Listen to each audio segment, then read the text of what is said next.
Haacee koo waggaa har'aa waliin turre. Har'a garuu nu jidduun jirtu.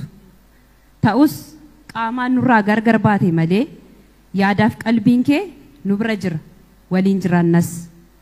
Keessummoonni kabajamtoonni, abbootiin amantii, uummanni biyya keessaaf biyya alaa, hiriyoonni Acee biyya keessaaf biyya alaa, qeerroowwanii fi qarreewwan akkasumas daa'imman hundi gaddi keessan gadda keenya jettanii nu cinaa dhaabbachuun aantummaa keessan nutti argisiistan hundi maqaa abbaa warraa koo goota jaalalaa, gooticha abbaa dhugaa fakkeessuu fi fakkaachuu hin dandeenyeen artiist Hacaaluu Hundeessaatiin galatoomaan jedha.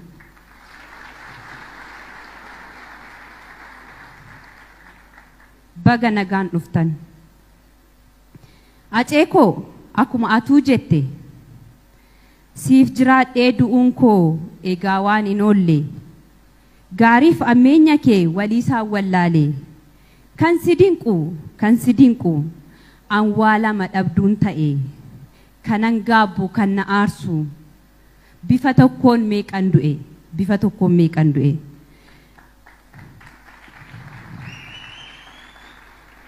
Eeyyen Acee koo bifa tokkoon waa lama dhabduun ta'e sis dhabeen dhugaa keessa dhabe.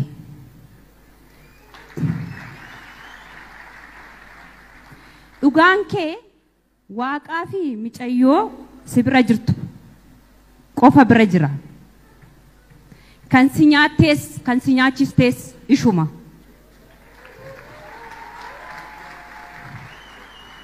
Atuu akkuma jette kan nama nyaatu nu keessa jira jette mitiire. Acee koo ati hin duune hin duutus kan du'e warra si ajjeesne jedhanii yaadan seenaa hin qabne warra garaadhaaf buludha. Acee koo seenaan bara baraan si yaadata.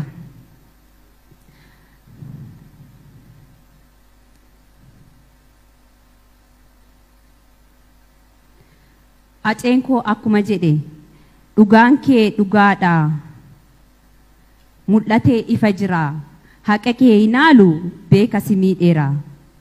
Si dhabee jiraachuun hedduu namii turre dhiifa manaan godhin waa tokko siinulli. Dhugaan kee mul'atee ifa jiraatus haqni kee ifa jiraatus kan dhokate yoo ta'us gaafa Rabbi jedhe ba'uunsaa hin oolu. Kun immoo abdii kiyyaa fi abdii uummata keetiiti.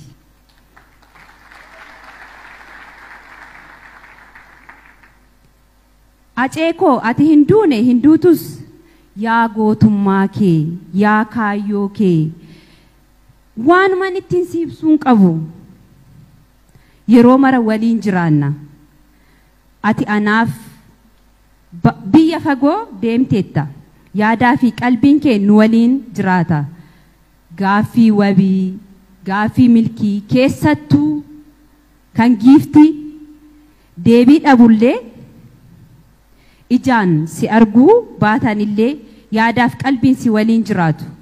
Acee koo anii fi ati waliin jiraannee ijoollee keenya guddifannee dulloomnee waliin duuna siin jedha ture. Ati garuu lakki kiyyuu ati ijoollee guddista naan jechaa turte. Edaa akka duutu hin beekta ture maaf natti nimirre kuni gaafii kiyya. Acee nama lubbuun jiru hin faarsu jette. Warri Acee koo ajjeesistan dhugaa fi dhiiga isaa dhoksitan inuma bubbula malee dhugaan inuma baha. Dhugaan ilma waaqaati jedha Oromoon yeroo mammaaku.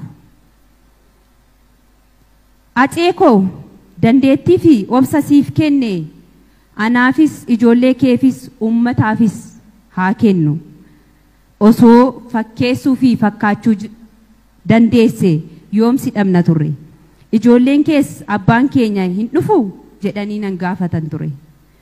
Acee maallee akkan maaliin si madaalu maaliin si ibsu ati anaaf ijoollummaa koo mana barumsaa koo beekaa koo jiruu koo waan hunda kooti. Namni kana hunda dhabee akkamiin jiraachuu danda'are gaafii deebii hin qabne.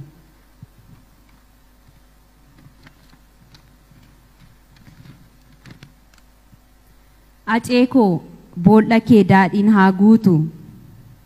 Dhiigaa fi dhiiga kee dhugaa fi dhiiga kee Rabbi haa baasu. Warreen si waliin wareegamanis boolla isaanii daadhiin haa guutu.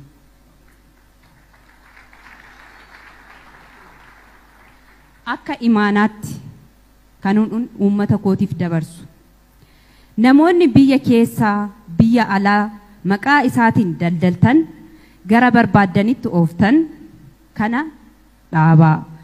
Warri yeroo inni lubbuun jiru diina isaa taatanii amma immoo fira isaa fakkaattan of duuba deebi'aa, of ilaalaa.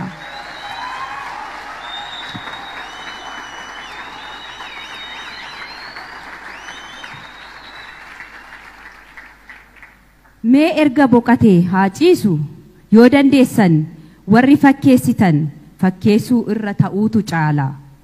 Waan ta'eef dhugaadhaan dubbadhaa, dhugaadhaaf mormaa, jiraachuuf jecha sammuu keessaniin gogomsinaa. Dhugaa acee koo akka bahu amantii qabdaniin Rabbinaaf kadhadhaa.